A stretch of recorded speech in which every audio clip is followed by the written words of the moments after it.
malaman ni Hana na si Shaira ang bumangga sa kanyang anak ay agad niya itong pinuntahan upang pagbayarin sa mga kasalanang ginawa nito. Nang maabutan niya si Shaira ay tinutukan niya ito ng baril at pinaamin. Saktong dumaan si Jordan at narinig ang sekreto nila Shaira at ito ay ang pagiging magkapatid nila ni Leon. Dahil sa narinig ni Jordan ay pinigilan niya si Hana na patayin si Shaira dahil mas gusto ni Jordan na makulong si Shaira. Pumayag naman si Hana at ibinigay niya ang susi niya kay Jordan upang puntahan si Christy at pigilan ang kasal nila Leon at Christy at sabihin lahat ng mga sekreto nito. Nang makarating si Jordan sa simbahan ay dito na nga niya isiniwalat lahat ng mga sekreto nila Leon at Shaira.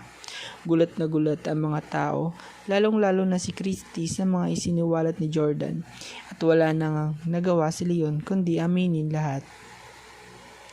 Dahil sa mga nalaman ni Christy ay nasira ang tiwala nito kay Leon.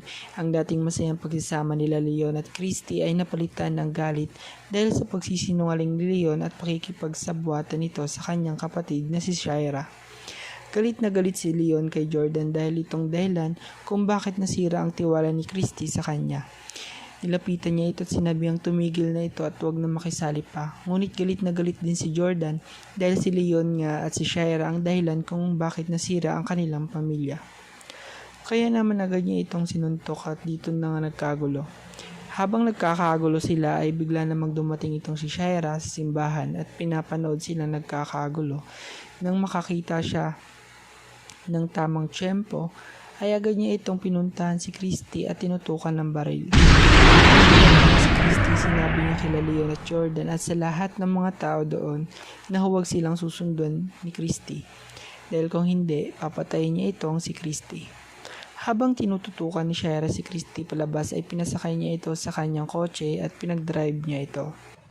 Habang nasa biyahe sila ay nag-aaway sila Christy at Shaira. Sinasabi ni Shaira na wag na itong maingay, ngunit hindi mapigilan ni Christy na ilabas lahat ng kanyang galit na nararamdaman ng mga oras na iyon at biglang nabangga sila sa malaking puno.